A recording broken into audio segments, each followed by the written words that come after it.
சொக்கநாதன் பெற்றெடுத்த பிள்ளையாராம்.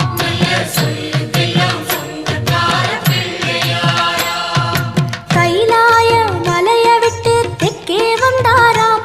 இந்த பிள்ளையார் பட்டி கண்டு இருந்து விட்டாராம்.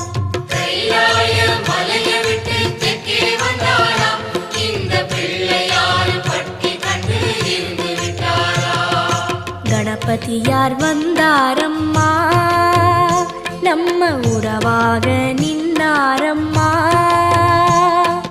கணபதியார் வந்தாரம்மா, நம்ம உறவாக நின்னாரம்மா. சொக்க